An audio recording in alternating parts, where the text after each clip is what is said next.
Even though I know where the ABCs are, if I have one that's going way off the top with lines or off the bottom, I just go 1, 3, 5, 7 and count how much further that is. Makes sense. Another 5. Mm-hmm. 3 again. 7. 3. Yeah, and the cool thing is, if I go like this, it's still a 3. Still the same way, yeah. It's still a 5. There's a 5, yeah. That's cool. I guess you can kind of do that, kind of gets you going. 7. Yeah, because we don't have any clefs on here, so these could be at any clef, treble clef, bass clef, any clef at all. Those distances are always going to look the same. The 5. 5, 7. 7, 2. 5. 7. 7. 7. 5. 5 again. Mm-hmm. 3. So did he tell you that if it's an odd, we're doing odd numbers now, right? 3, 5, and 7 are odd numbers, but they look even. By that we mean they 2 spaces or 2 lines. So that is kind of an even matching looking thing. Yeah, it's like spaced out pretty evenly, yeah. But these are the opposite. They look odd because one is a line and one is a space, but they're all going to be even numbers. Okay, So, is that generally yeah, how it third, is? fifth, and seventh. It's that's how it is. So like, so are the odds generally either on a space or not? The odds are either 2 lines or 2 spaces. Okay. 2 matching things. So they're going to be matching, and the evens These are going are to be always opposite? 2 different things. Okay. So in evens you get 2, 4, 6. Yeah. So if you think of the bottom one as 1, that's 1, 2. Yeah. That's a distance 2. of 2. And it's always going to look like a squished together little bundle. Let's skip that one first. This would be 1, 2, 3, 4, Okay. or you can think of it as 1 from space to a space is 3, plus 1 is Yep. 4. Okay. That'd be a 4 again also. A 4. And it's got 1 line and 1 space in between it. That's a 2. 2. 4. Mm-hmm. 2 again. Mm-hmm. That's got to be a 6. You're right, because That's it's pretty big. far. 2 lines and 2 spaces in between, or you can go 1, 3, 5, plus 1. I like the 1, 3, 5 method. If you count really fast that way, if you have to count. Otherwise, you just get your eye used to seeing that size. Okay. So you don't have to think 2. or count.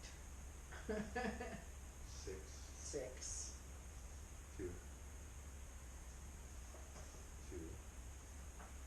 4. 6. 6. I didn't think about that one. 4. 4. 4 again. Another 6. 2. And 4. 6. 2. 6. 6. 4. 6. 2. 2. 4. 2. 6. Mm-hmm. 4. 4. Mm-hmm. 4. 2. 4. 2. 6. Excellent. 2. 6. 2. 2. 4. Yeah. So here's the hard part. Now you should shuffle those for me. That's the hard part. Okay, cool. Is telling Yes, if give me, you're yep, looking at an yep. odd or an even one.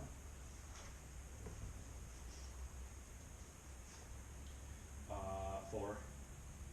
Both lines. Oh, both lines, Looks yep, even, yep, it's odd. 3. Sorry. That's a 3. Yep, gotcha. That is 4. So very hard to manage. Okay. 3. 6. Wow. Trying my best without looking. That's 7.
oh no, three, Three. three, yep, three, sorry. Three, you can't, five. There's a lot going on, six. Four. Six, no, six, yep, that is six, yep. Five. Three. Two. Two. What was that, what other one wasn't a two, what was this one right here? I'm sorry. Let me see that one again. Okay, that's a five. Five. Sorry, I thought they looked the same for some, they're all going by pretty quick. Seven. Four. Four. Three. And a two. And that's a five. And a six. And a seven. And a three. Oh, the space in a line. Four. It's even number, it's Yeah, four. four, sorry. That is a four also, attributed. That's a five.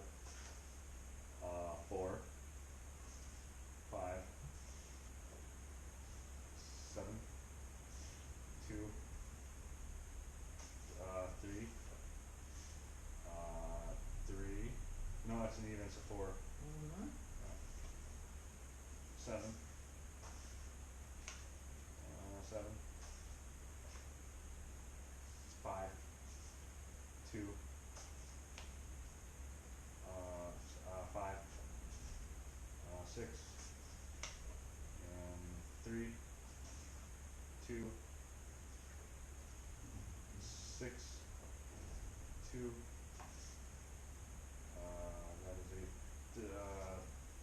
That is three.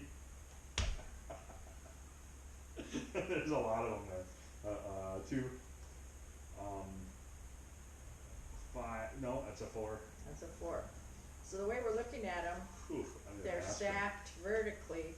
If this was in real music, both those notes would be played at the same time when they're stacked on each other's head.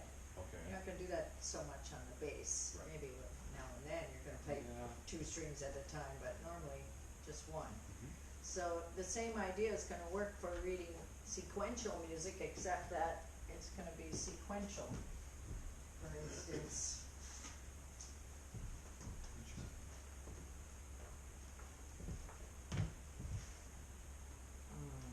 the distance from this note to that note, you got a line and a space. Mhm. So it's a two. That's a two, that's a two, and that's a two. Mm-hmm. Yeah. Oh, wow. So, Huh. so basically they're moving up, moving down one note, moving up one note, moving up one note. Mhm. Second is da, da, two sequential notes. Let's see what else they got here. So we might as well look at the bass clef. So from this bass to that line, That's a four. a four. Yep. Great. Okay, That's a two. that's a two. Yep. Gotcha.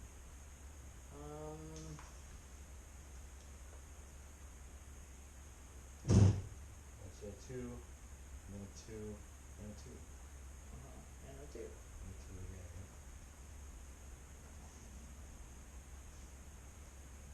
Wow, here they have three stacked. But it's line, line, lines, that's one, three, and five. That's major then. That's what a chord looks like. Okay. After most, in root position, it's every other note would be either line, line, line, or space, space, space. Okay. But here, you have a chord that's space, space, line, so the bottom part is a third. So one, a three, and a six. You're correct. Yeah. Or the top part would be a fourth, right, a space and a line with one. So, that's some of the things you're gonna run, so what is this distance? That one is, that's a, I don't think that's A a two, space that's and a space. That's three. Three. Yep. Yep. That space to that space, That's a five. five.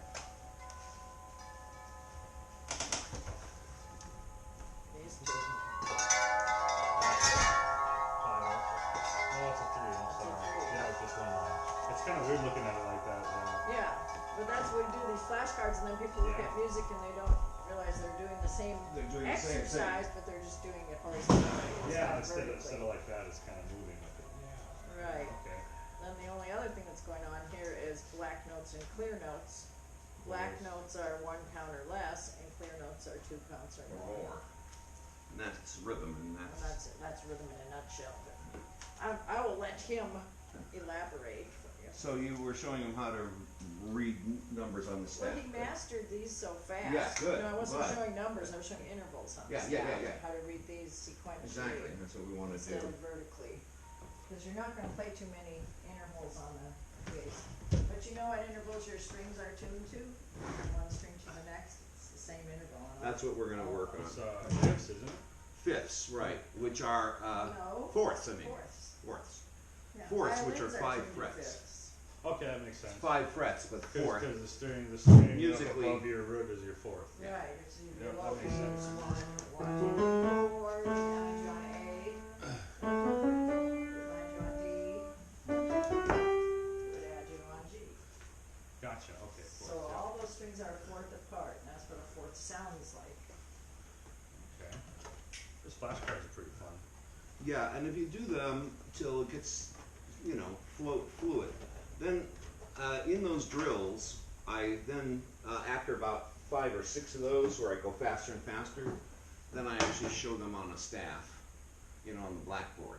Okay. And then what I'll do is I'll point out one line, I'll say like, this bottom line is the number 1.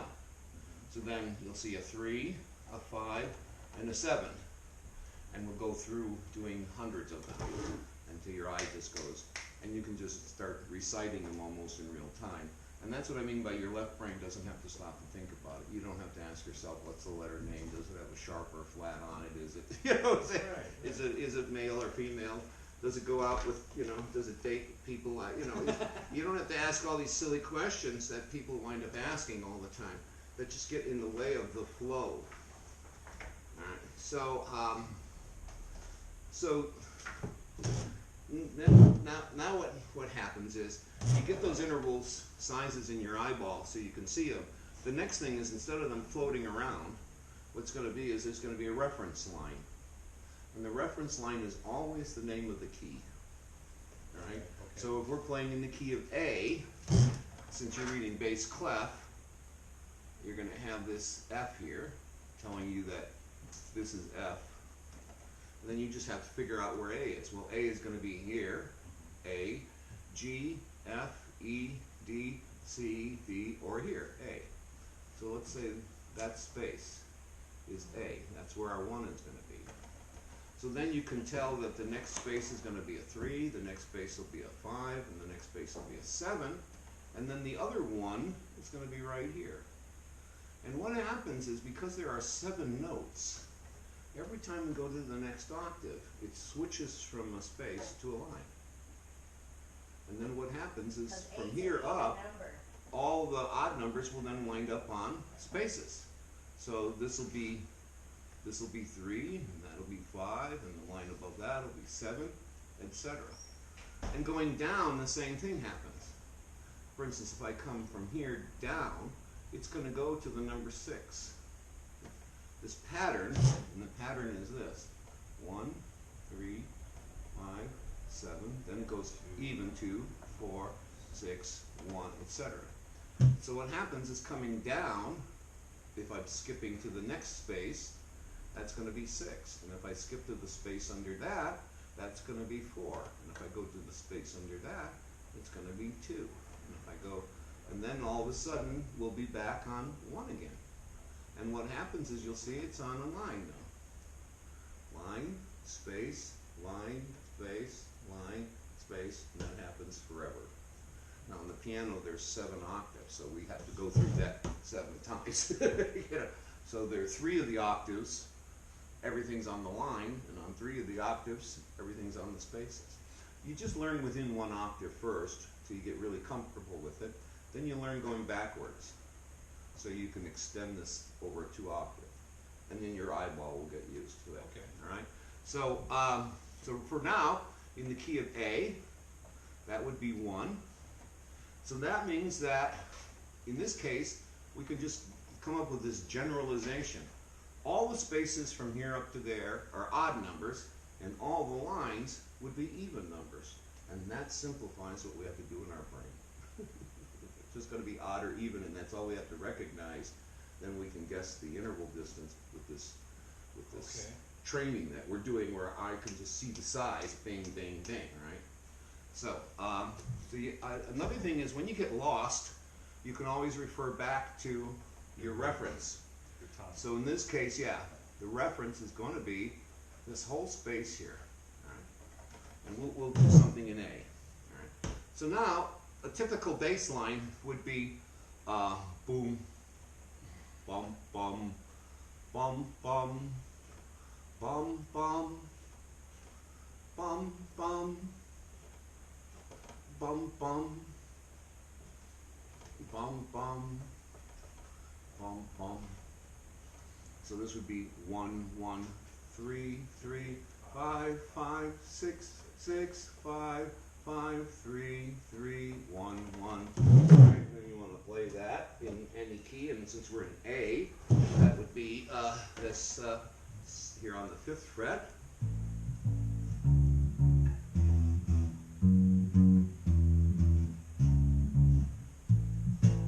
See this? I'm pretty good. It's my 6s and my 7s I never incorporate, when I play. You just don't find that much in the blues. Well, what You happens can, is but- there's the old boogie blues, which is, the standard bum, bum, bum, bum, bum, bum, bum, bum. Most people just play I'll show you in a second. They show just the major or minor chord. They only use 1, 3, and 5. And then you'll also see this, where they'll go, and they'll have a flat on that note, because that's 7 flat. And then you'll have that whole standard riff, which is 3, 3, 5, 5, 6, 6, 7 flat. See, there's Flat 7. 7, so flat 7, right? 6, 6, 5, 5, 3, 3, 1, 3, 3, 5, 5, 6, 6, 7, 7. 1, 1, 3, 3, 5, 5, 6, 6, 11. I call flat 7, 11, 11, 11, 6, 6, 5, 5, 3, 3, 1, 1, 3, 5, 5, 6, 6, 11, 11, 6, 6, 5, 5, 3, 3.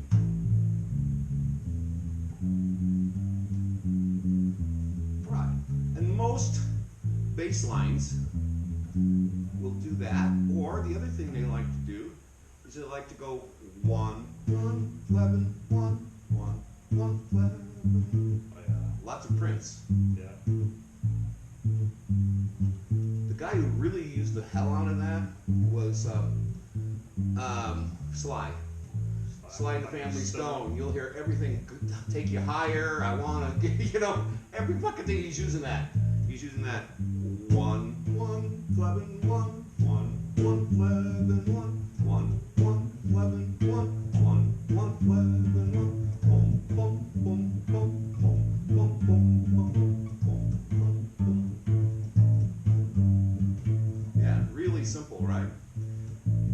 What happens is most bass lines are made from the notes 1, 2, 3, 4, and 5, or they're made from 5, 6, 7, and 1. See, I never get into the. And most 6 bass and lines, you're 7 just is looking. right Yeah, where if they you're are. looking at bass lines, they're either using just the bottom 5 notes, or they use the top 5 notes. Huh. And most bass lines happen there. So Okay. what we're doing here is we're going 1 up to high 1 and using 7, the flat 7. 1, 1, 11, 1, 1, 1, 11. Now if I added the 5, Yeah, I I could love go that. 1, 11, 1, 1, 5, 11, 1, 1, 5, 11, 1, 1, 5, 11, 1, 1, 5, 11, 1, 1, 5, 11, 1, 1. And then I could take that backwards. I could go 1, 5, 1, 1, 11, 5, 1. Go up, come down to 5, 5, 11, 1, 1, 1, 11, 5, 1, 5, 11, 1, 1, 1, 11, 5, 1, 5, 11. And they'll alternate between going up to it and down to it, right? So 5, 1, 5, 11, 1, 1, 1, 11, 5.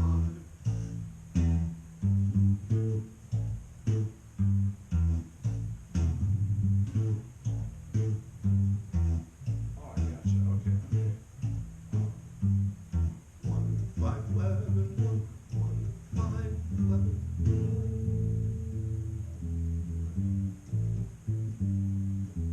Right. Using that flat 7 is a good thing. It's You a know, damn that's good one of thing. my, that was one of my favorite little boxes, yep. Yeah, it's a good thing. Because it adds the dominant chord into the thing on every chord. And what happens is, people don't know this, but if you play 3-note chords, the melody gets stuck in do, re, mi, fa, sol, la, ti, do. You can't get out of those 7 notes. But if you add the flat 7 to a chord, automatically it breaks the Yeah. ear open, It and kinda- every fucking note is possible. It kinda Every allows chromatic everything note. else, especially the bass. I It mean, allows that's your- every basically your chromatic, song, you know? every chromatic note to happen. Just sit there for just a second and Okay. Practice this show you on the piano. I just want to show you, demonstrate it on the piano. So if I use a 3-note chord, like here I'm just going to use C. There's C, I can go.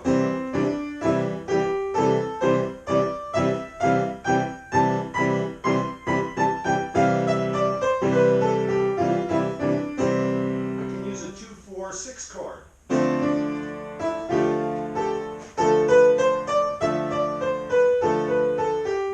Oh, As long as I stay in that major scale, and allow you a 3 chord. A 4 chord.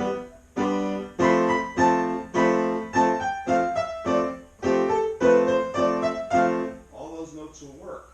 But if I try to play one of the black keys, what's going to happen? Watch, I play C.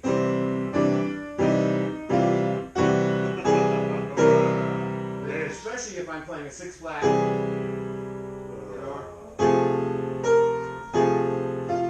Doesn't work, does it? those notes are fighting. But for watch, each if other. I play 1, 3, 5, and 7 flat, all of a sudden, Okay.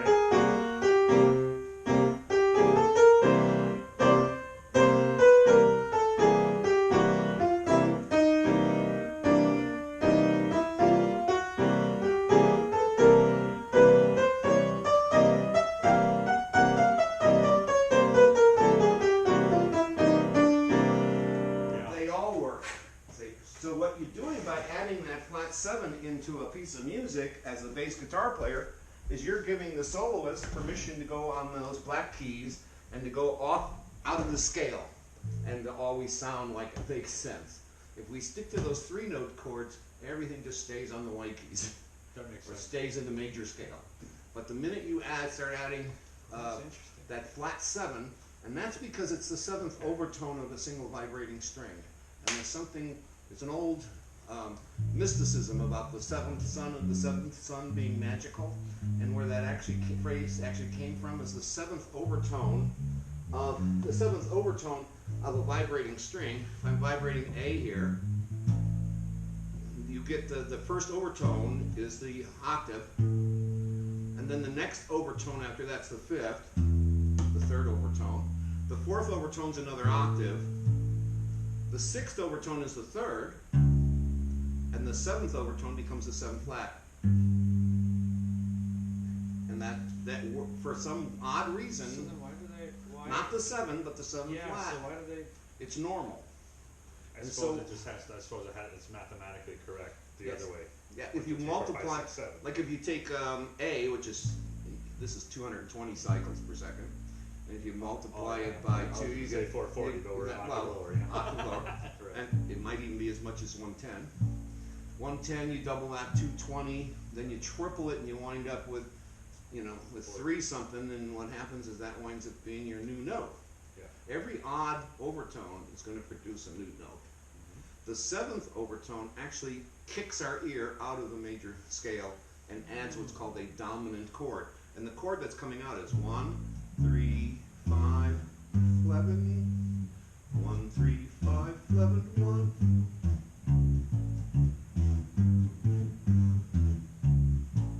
the 7th flat so important? And working it into your patterns is a good thing. Okay. So if I'm going 1, 5, 11, 1, 1, 1, 11, 5, 1, 5, 11, 1, 1, 1, 11, 5, boom, boom, bum, bum, bum, bum, bum, bum, bum. It's kind of I get it. That flat 7 it's right in between your 6 and your 7, almost gives you like an area to move. Yes. Is that Yeah, what happens is it's pulling in the B flat. If we're in C, it's pulling, instead of B, it's pulling in the B flat. Now what's happening is your ear can move to the black keys. And the overtones of the B flat would be E flat, and then after that, the A flat, and then so the normal overtones on that B flat, if you multiply the B flat times 2 times 3, you get a new note, which is the E flat. You multiply that again, you wind up getting the 3rd C. You multiply that again, and all of a sudden you wind up with the 6th flat. So what's happened is you've just mapped in with that one note 3 of the 5 black keys as being normal, as fitting or harmonically fitting in on that 7 flat. And so what happens is it pushes your ear out of the diatonic scale into the chromatic scale.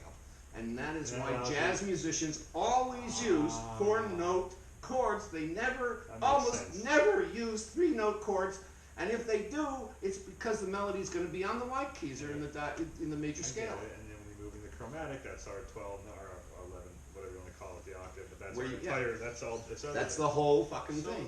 So then, what about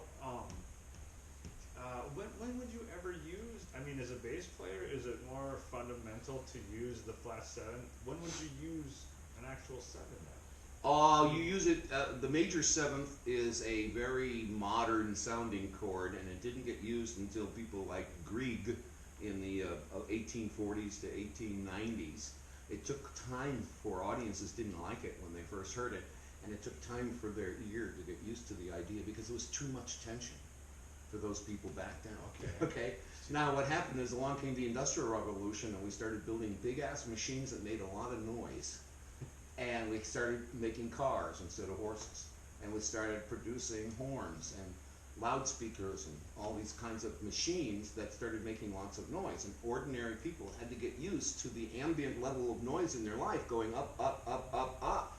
So our nervous system adjusted to these higher levels of noise by ignoring them. And by ignoring them, you have to have that much more energy for people to feel the tension. So what happened is intervals like the minor 6th and the minor 7th became normal. They became juicy and lovely.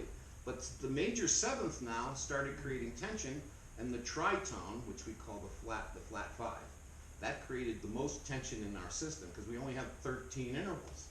And out of the 13 intervals, the tritone, which divides the octave exactly in half, exactly 6 half steps, creates the most tension.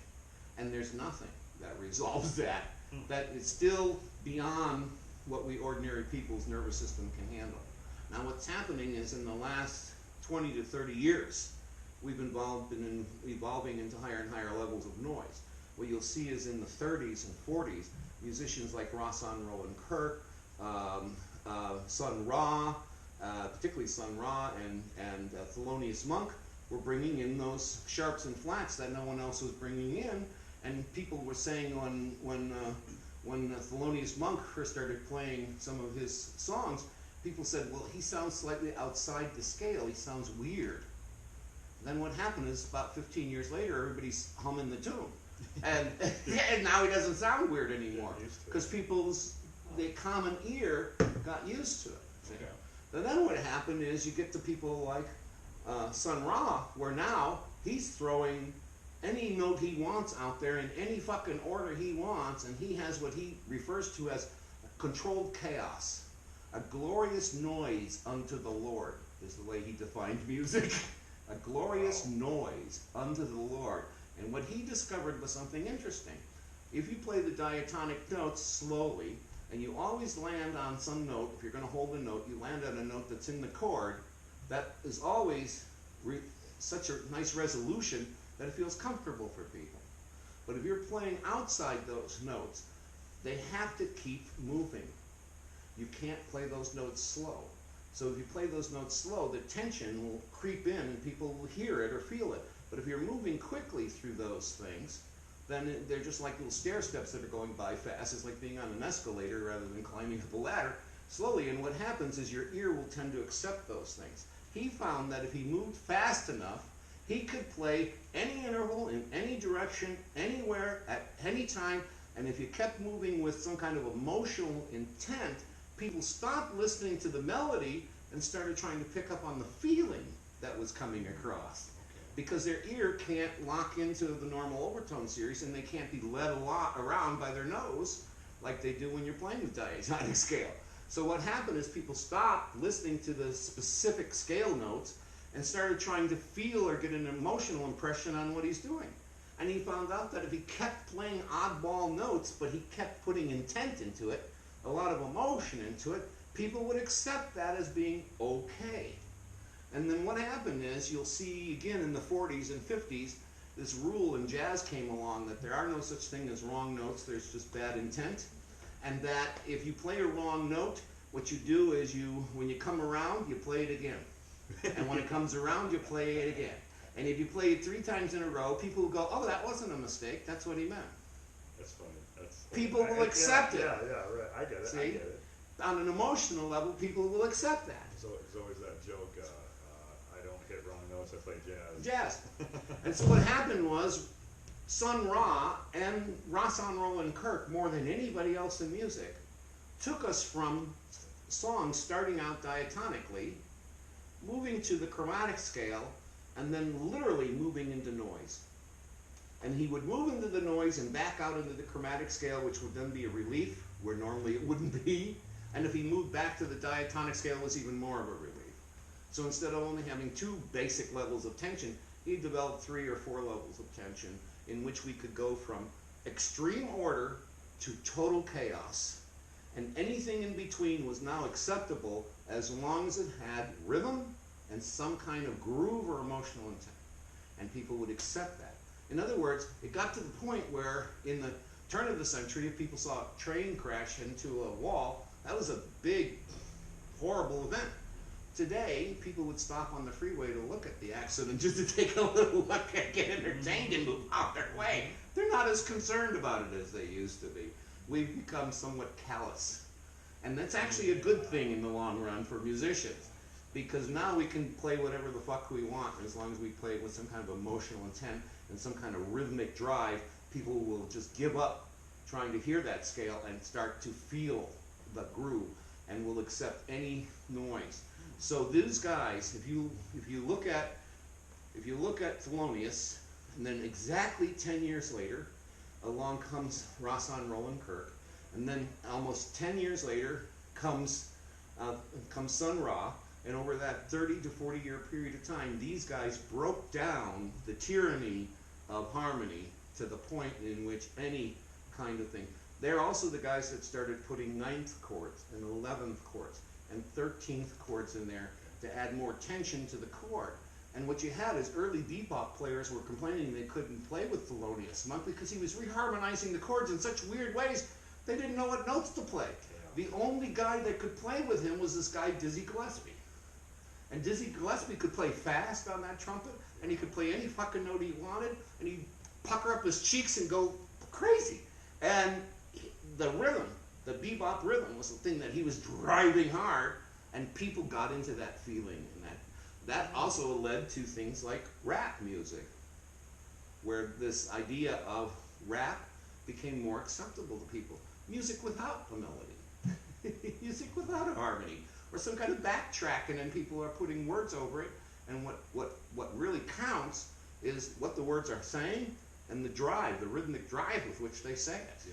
And if they're rhythmically complicated, that's even better. If you look at rap people, you'll see some people are really gifted rhythmically, and they are the ones that people like Snoop, and those are the people that are considered the pinnacle of rap. And then there are other guys who can barely get out of a rhythmic bag, and they don't do as well.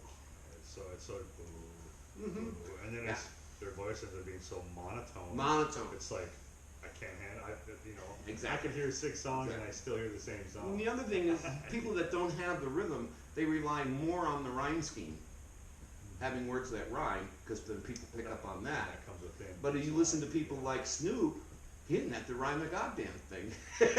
Every single sentence can be whatever's just coming off the fucking top of his head, and he just drives it rhythmically so well that you're just, yeah, dude, yeah, I get it.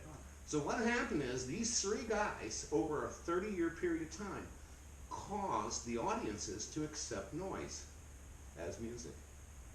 Noise with musical intent becomes music. Organizing things rhythmically is more important than whether it's a melody or a harmony. Rhythm is more fundamental.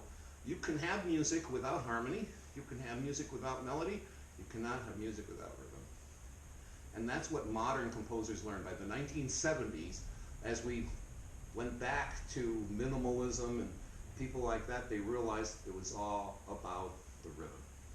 And if they could control the timeline of the events happening, they could use any scale they want, they could change the scale, they could change the harmonies, they could move around, that the whole situation become thermally more movable. And we started getting out of this fixed idea of music with the ABCs and into what I call the relativity of music, where everything can move around, everything can slide. And you can have little moments where you have a certain frame of reference, and then you can change people's frame of reference somewhere else, and then play with that, and then slide it to another frame of reference and play with that. But to this day, most music that's written still uses the diatonic scale or variations of the chromatic scale. You know, they alter the diatonic to create the chromatic. And what the chromatic scale really is two diatonic scales that are offset by a half a step, so they fit in between each other to create the 12 notes. You take 7 notes here and 7 notes here, you fit them in between, and you got 14 notes. Some of them overlap, and you wind up with your 12 notes. If you look at a chromatic harmonica, it's actually 2 harmonicas glued together with a little slider. And what happens is one harmonica is in the key of C, the other harmonica is in C sharp. And by pushing that slider, they can bring in those chromatic I notes. suppose it's all your notes. It's 2 diatonic scales. Okay. Again, if I want to analyze it and find out what's going on and know what's happening in the music, I can analyze the chromatic scale as if it's 2 separate diatonic scales, take everything I know about diatonic harmony, and I can figure out what's going on. It's not as complicated as people think. And the problem is in guitar schools these days, they always start you with the chromatic scale and go backwards, and people get disconnected. They don't ground you in the do, re, mi thing well enough that you understand it and can analyze it, know what the fuck you're doing and why you're doing it, so we can go into these loftier things. Get off the planet and go to the moon. They just want to take you to Mars, drop you off at Mars, and then say, okay, figure out your way home. And it's just like, what? And nobody makes it. And most guitar players don't learn to read music because of it. So what we've done is we've seen that using a flat 7 is interesting. And if you use 1, 2, flat 3, 4, and 5, a lot of bass lines use that. So they'll go.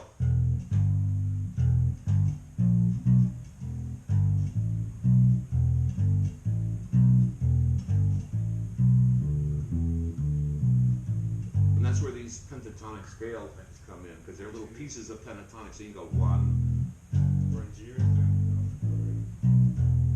2. I'm just using the open, or I can do it on A.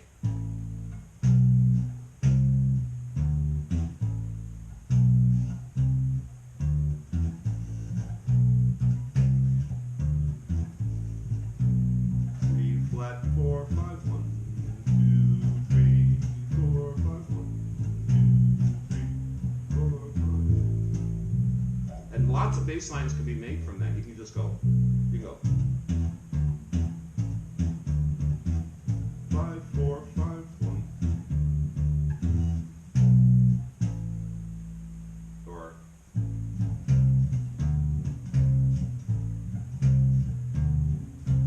1, 3, 4, 3, 1, 3, 4, 3, 1. And songs like Bad to the Bone and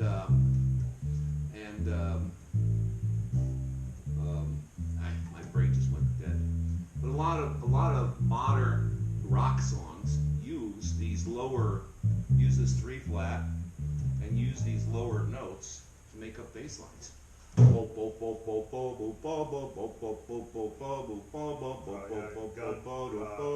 Peter Gunn. Or, let's see.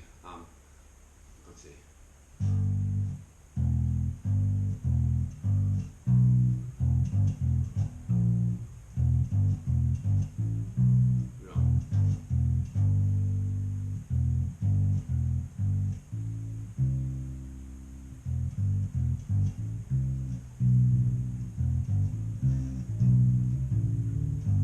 I'd have to ask Angel. She's got the bionic ear. She remember my brain just went dead. But there's, so lots of those little jazz pieces or those little rock pieces are only using the bottom notes. Now, if you use the top notes, you have your low 1, and then you'll use 5, flat 7, and the high 1. And a lot of bass I lines, use that. and a lot of bass lines just use those guys. Yeah, just You want to throw in that flat 7, and that's what we were doing. Boom, boom, boom, boom, boom, boom, boom, boom, boom, boom, boom, boom, boom, boom, or boom, boom, boom, boom, boom, boom, boom, boom, boom, boom, boom, boom, boom, boom, boom, boom, boom. Going down, up, down, up.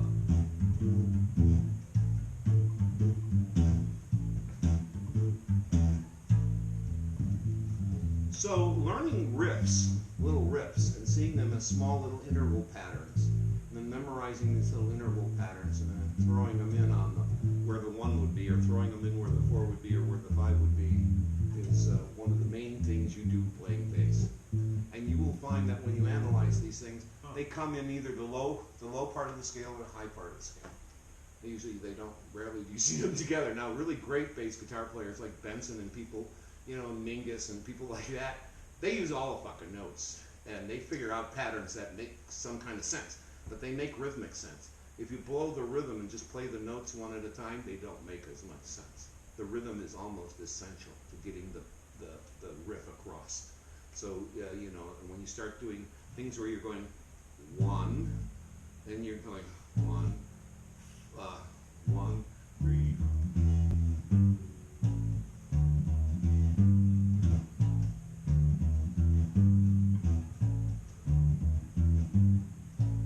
Now what I'm doing is I'm using chromatic tones from 3 going to 3. I'm going 3 flat, 3 4, 3 flat, 3 4, or I'm going 4 4 sharp 5. And that also you go. See where they add the 4 sharp or the 5 flat in there, and so when you go from 1 to 4.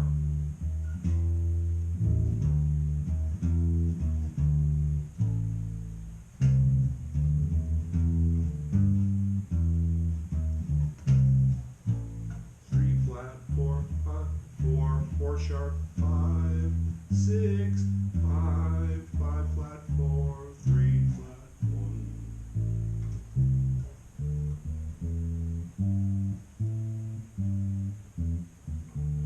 Right. So what they're doing is they're just putting a flat. They're either going 3 flat 3 to 4, or they're going 2 sharp 3. So would you call that? Is that what you call a passing note? Yeah, passing tones. They start putting in the passing tones, which are essentially passive.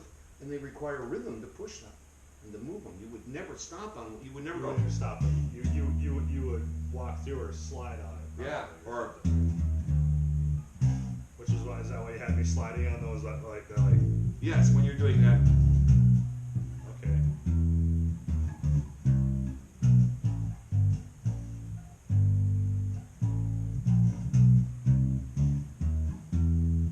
You're passing, you're pushing that sound along. I got a question. Somebody told me once that generally a bass player doesn't like when you're moving from like one chord to the next when you're playing.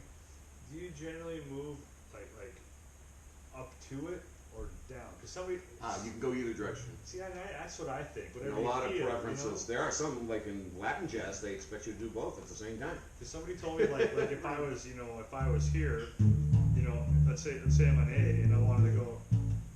If I was an A and I was playing something on the 4th or whatever, that I wouldn't want to go like a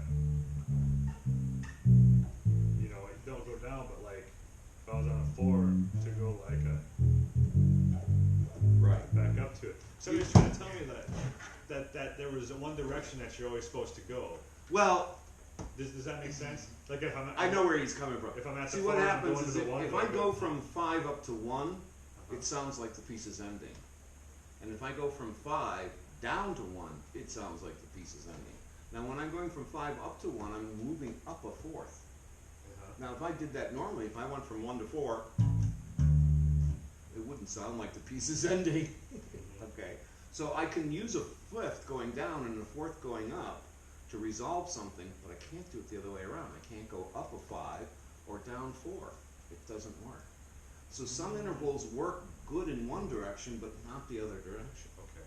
So if I'm moving up Maybe 4, that's what they were trying to tell me. yeah, so if I'm moving up to if I'm going from a 5 up to 1, I'm going bum, da-da, and that sounds good. But I can also go bum, ba-da-da, bum. And some people they'll go 5, 4, 3, 5, 4, 3, 2, Yeah. or I can go, but I can't do this. I can't go. See, I can't go. That doesn't sound like it's ending, it sounds like it's starting, and I can't go from 5 to 2. It sounds like a comma rather than a period. It sounds like a way, like Yeah. standing or something, or So now you got this other thing where if I go up a fourth, or I go down a fifth, that sounds like the end.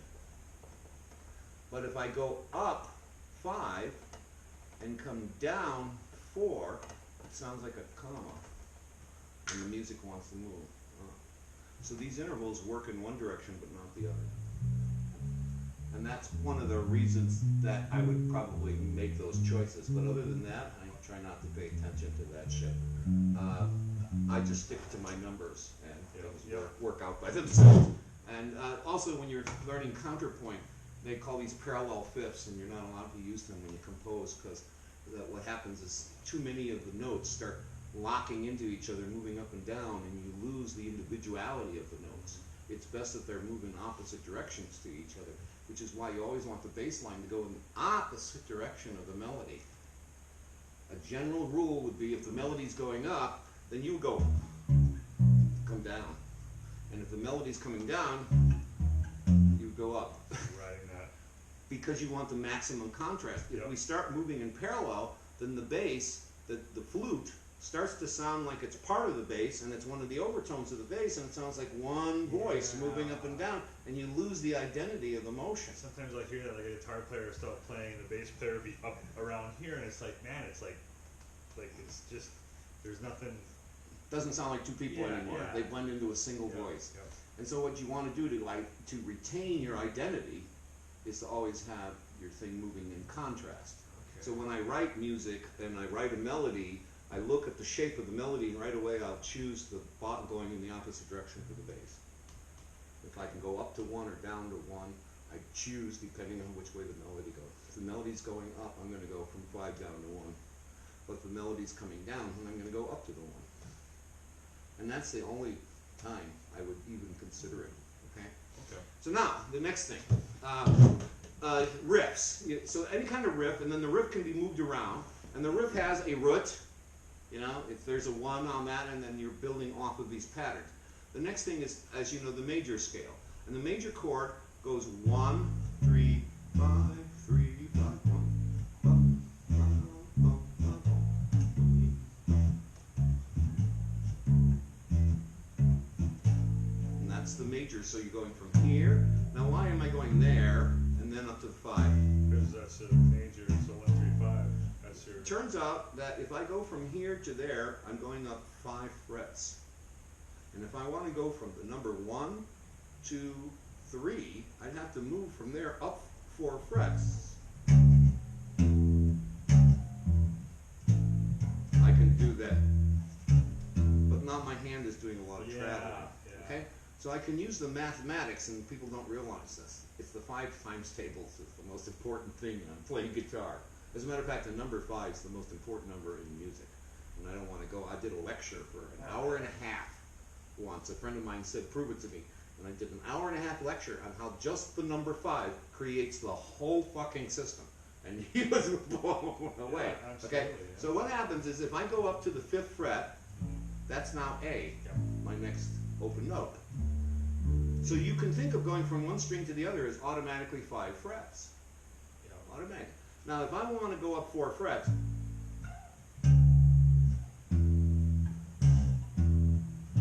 I can do that, but I can go up 5 frets minus 1 is still 4. And that's why we're going this way to the 3rd, That's our to the three. major 3rd, because I'm going up 5 frets by going to the next string and minusing 1, that's 4. So it's the same as going from here to here. That's how I But want the it. motion is closer. Yeah, more notes, less movement.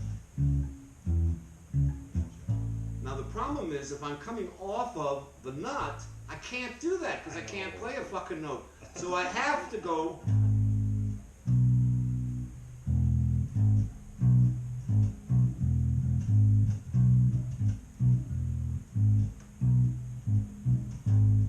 I have to take that 4th fret.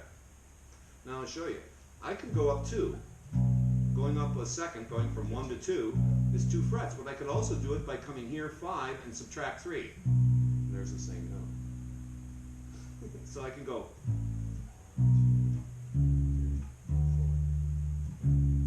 2, 1, 2, 3, 4, or 1, 2, 3, 4. Okay. That's why we have these different Yeah. fingering patterns. Because it's all based on the fact that these guys are 5 frets apart. They're offset by 5 frets.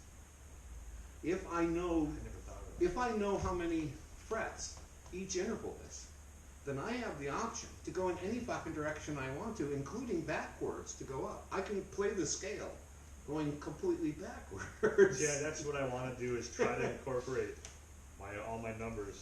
Because Yeah. I mean, it's the same pattern. We just shift it to a key. You know, Exactly. so it- So again, on the back of this, going from the number 1 to the number 2 is always 2 frets. Alright? So if I want to go from 1 to 2 this way, I can do that, but I can also go from here, 5 minus 3, and get the same fucking note. And I don't have to know much about. Watch this. If I go from here, I can go up to here, which is 10. Then how many would I have to subtract to get to 2? 8, right? 1, 2, 3, 4, 5, 6, 7, 8. So if I go like this, or the same note, Okay. and I can literally go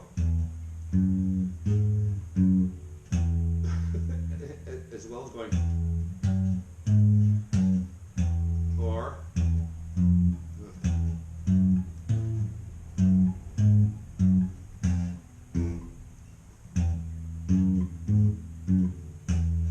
I'm going up, but moving backwards. And what I'm doing is I go up 10, minus 8, I wind up on the same note. I didn't even need to know what the name of it is. I just know mathematically that will always work out. So you have 5, 10, 15 frets. 15. frets. If I want to go up 10, I can go from here to there.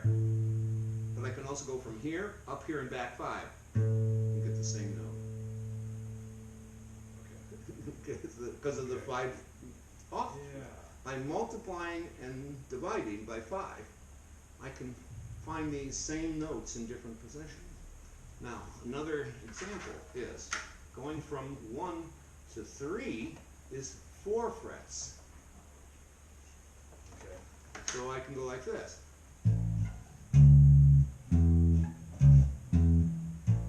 Four frets. Or I can go like this. 5 plus minus 1 is 4. Or I can go from here. 10 minus 6. Go from here and subtract 6.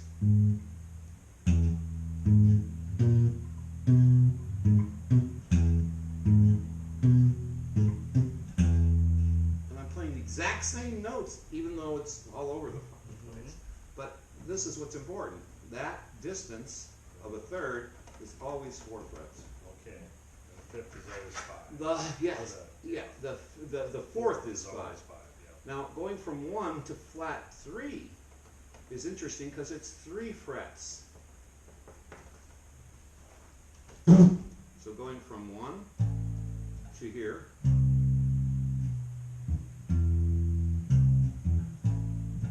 There's my flat 3, 5. Now I've got a minor chord.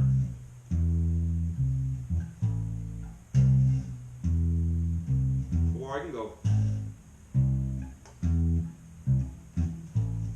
back, up 5 and back 2 is still 3.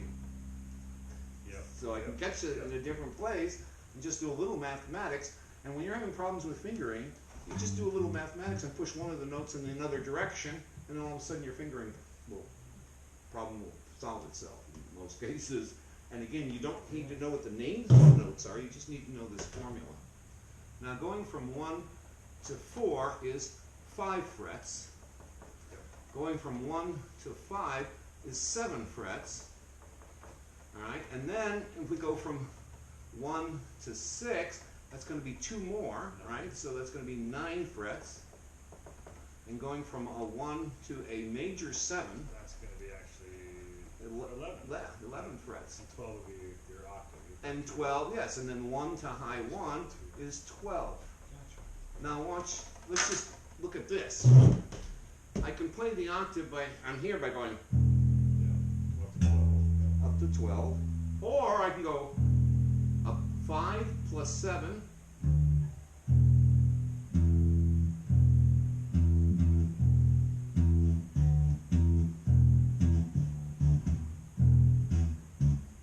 I like that one because then you can go, You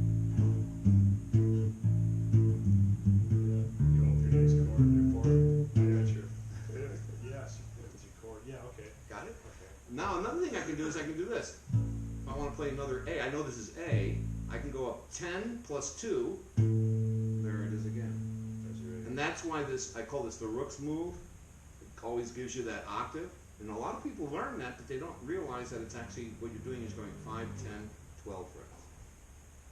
Gotcha. Yep. Now watch, I can do this. 5, 10, 15, what do I need to get, what do I have to take away to get to 12? 3. And there is another, that same note. So here's my A, Another A. Yeah. there's an A. Up 15 minus 3, there's another A. Okay. So knowing it's 12, I can now go in any direction I want to get that fucking It's note. funny. I never thought of it as of how you just basically took this thing for me and just went. That's right. You know, it's kind of how I. People, like, wait a minute. I always tell people say that all the money is made below the 7th fret, and the problem for all guitar players is learning above that 7th fret, and it's confusing them. Now in normal guitar, what I do is I teach what's called chord inversions, and these chord inversions allow you to play the same chord in 5 positions on the guitar. Caged system. And then it became the caged system because Yep. somebody noticed that when they took those 5 inversions and wrote out the shape The shape of the thing, the C Yeah. shape, the D shape, Yep. all right? It spelled a weird ass word. And then they looked at it in a circle and they noticed that if they started at C, then C, A, G, E, And they kept their roots on their Yeah, then the- chords with their bar the chords. C, A, G, E, B, C, A, G, E, yes. I was gonna ask There's you your if there was a 5, way to, there's your 5 things. But if I'm on G, then the next G will be up 3 frets and it will look like an E shape. And the next G will be up 7 frets and be a D shape. And it'll be up 7, 8, 9 frets, or it'll be up 11. It starts following these patterns. Okay. Oh man. Yeah, and so what happens is you have to learn not just to say caged, but to realize that you can start on any of these and rotate around. Well, you can start in G. And what that then also E. tells you is that Yeah. there's 5 positions for everything on the guitar. Anything I play here, if I play a C chord here, it will change from a C chord to an A shape, and it will be up. Now, again, when you're playing a C, I'm just going to do this, like, Yeah, pretend this is a yeah, regular yeah. guitar. You have 2 roots. You have the root, I call the high root, and you have the low root, right? What's going to happen is the next shape, which would be the A shape, is going to come off of the bottom root. Yeah. So if that's the bottom root, then that will be also a C chord, but I'm using the A shape. Now the thing about the A shape too is when you use the A shape, there also you have that note there is your root note, But then you have another one up here, and again, if I move to the next position and use that G shape, Yep. use that G shape, then I'll get the same chord. Now here's what a lot of people don't even know about the cage system. I don't have to move my fucking hand. I can change to any one of those shapes to move to the next chord by moving across the strings. And I can take advantage of the fact that it's offset by 5. And here's what happens. Let's say this is my root, or this is where 1 is. What's going to happen is there'll be notes that are always across from each other that keep popping up, and memorizing these pairs is a really good thing. So what happens is, going down is always going to give you your 4 chord. But going in the opposite direction, coming up to the string, is going to give you a 5 chord. Yep. And those will always be, if this is where 1 is, there's my 5 chord, there's my 4 chord. And if it's on the A string, and by the way, this is why people play an A a lot, it allows the guitar player, the bass can do this. 4 chord, Yeah. 5 chord. But I could do that anywhere. For instance, I'd be here. 4 chord, 5, 1. If this is the 4, there's 5. Up 2 frets, right? Well, what if I go back to the 5? Where would the 4 be? 4B, Down 2 down frets. to, yeah, a whole step. There's Yep, down the symmetry starts. So what happens is, most Okay. bass players will play. You play 1, 3, 5, 3. Then you go to the 4 chord and play 1, 3, 5, 3. Right. Then you'll move over here to the 5, right? Play that, yeah. But you can just move back. So I can play the 1 chord here. I can play the 4 chord over here, come up to the 5, and then come into the 1. Okay, so I can go back to the 4 and come up. So if you're playing the blues, if you're going 1, 1, 1, 1, 4, 4, 1, 1, 5, 4, 1, I can go 1, 1, 1, 1, 4, 4, 4, 4, 1, 1, 1, 1, 5, 4, 1. And this pattern is the same as that pattern. Symmetrically, they're inverted. That's just really nice because I do play my other basses are a 5 string, so that low B allows me to Oh, if I wanna yeah. drop down, Yeah. kind of get a little. Sometimes I'll work that 5, but then I'll drop back down. But that allows you to be lazy. It also allows other things. If I have to go from 1 to 6, I'd have to go this distance. But I can go from 1 to 6 by going that way. Because I know 5's underneath it, so 6 is going to be 2 frets past. Right. And that's a shorter distance to go from my 6th chord Okay. than to go up and over for the Right. 6th chord. So again, this is all going to work out with this. Because look, if I take this, 5, 10 plus 2 is what? 12. 12. That's your octave then. Okay, yeah. That octave, that number 12, is a really important number. The 2 things you need to memorize almost all over the bass guitar is where 1 and where 5 are at. And once you know where 1 and 5 are at, every fucking thing else Give or take a 2. pivots off. It's give or take a 2. Exactly! And So this, really, then you're never off more than a half a step. yeah. You're never off out of your key then more. And guitar players learn something. Watch. They found out if they go.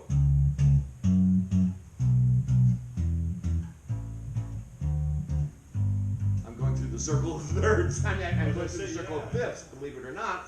And I'm going from a 1 chord to a 6. I mean, to a 4. It's a 4. Then I'm going to the 4 4, to a that's a 7.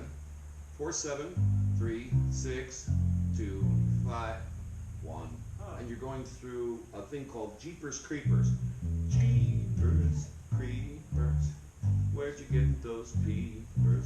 Jeepers Creepers, where'd you get those eyes?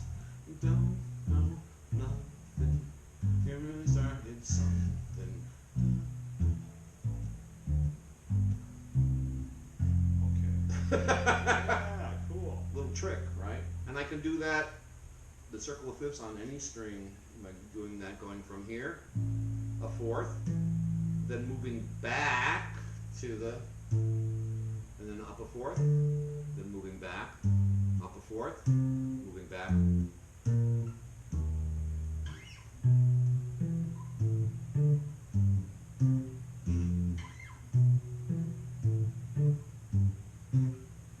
Now if I'm playing a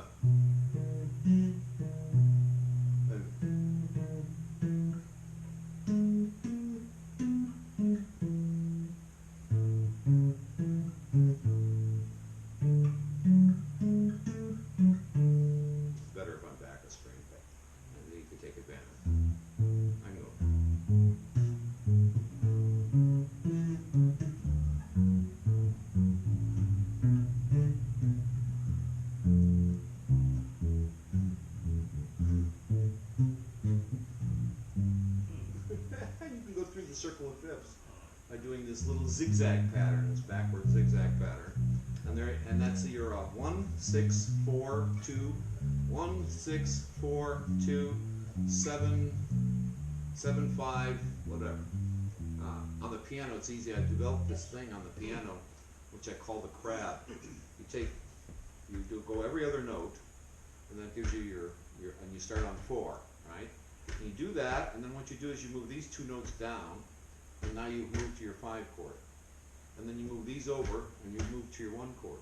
And you move these over, and you've gone to the 6th chord. You move these over, and you've gone to the 3 chord. And then you go through the circle of fifths by just moving 2 notes here, 2 notes there, 2 there, 2 there, and I call it crabbing. And when you do it with one hand, it's like this: da, da, da, da, da, da. And you just keep moving your hand to every other note, and then kind of looks like this. You have a space, like that is your first hand position. You take these 2 notes and you move them over so these guys are right next to each other. And there's your next chord. And this would be 2, 5. And then I can take that, move these 2 over so they're like this, and leave those right where they are, and I'm back into that position. And then I can take these 2 and move them over, and I'm in the second position. And I can do that all day long, walking like a crab, like this: 2, 2, 2, 2, 2, 2. I just walk like that across the keyboard, and I've gone through all the circle of fifths. And I've had jazz musicians look at me and go, mechanically, that's the easiest thing I've ever seen. How the fuck did you ever figure that out? I just sat down and did this at the piano one day and said, well, look, if I turn this note upside down, and then all of a sudden I saw this pattern, this simple mechanical pattern, and I went, and I tried it out, and all of a sudden, wow. Then I noticed that most jazz songs go 2, 5, 2, 5, 2, 5, 1, 2, 5, 1, 2, 5, 1. Then they'll move into another position and go 2, 5, 2, 5, 2, 5, 1. And they'll move into another position. And it turns out that with your hand, you're just doing these 2 shapes. And so now I can move around and play most jazz music with just one hand. I can blow the chords, have the other one free to play any melody I want, and jam out. I've shown this to, I've had some real professional jazz musicians come here, and when I show them that hand position, they go, though the nice thing about this is, I can move this into any key and do this, right? And I go, yeah. So now they've got their circle of fifths and starting in any key, and it's a mechanical thing that they're doing that they don't have to think about. And it just moves up. So this is sort of the same thing. You're going.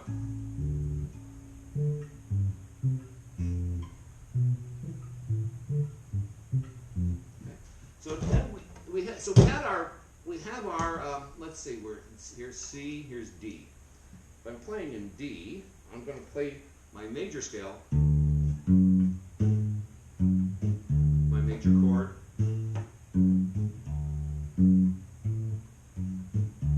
then if I want to go to the 4 chord, I go up.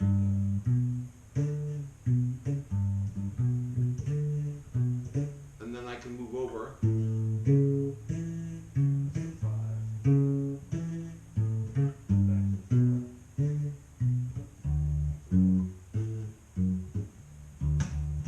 Now I can do this.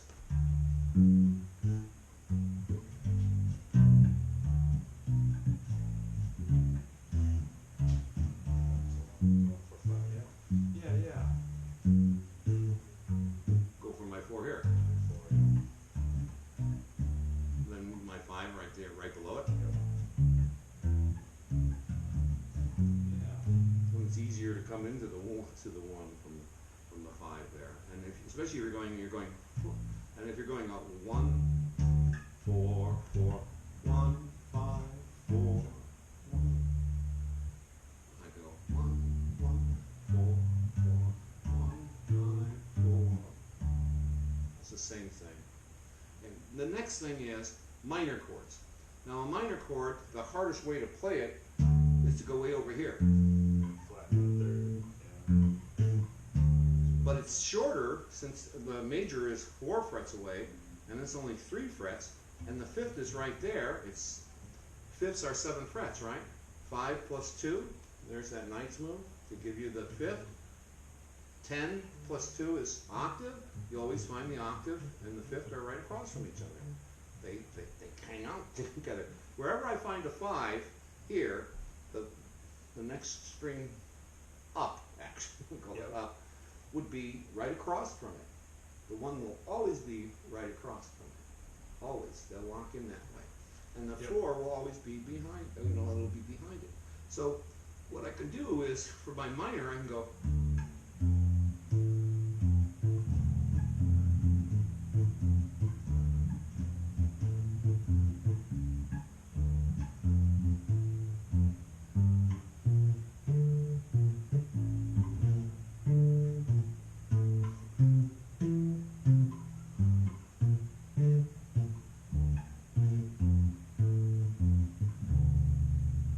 And now I could play minor off of the 1-4-5 position, right? And I'm playing minor tunes.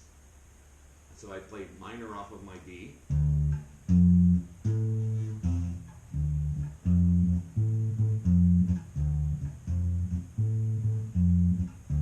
Now I go to my 4 chord. Back to my 1 chord. 5, 4, 1.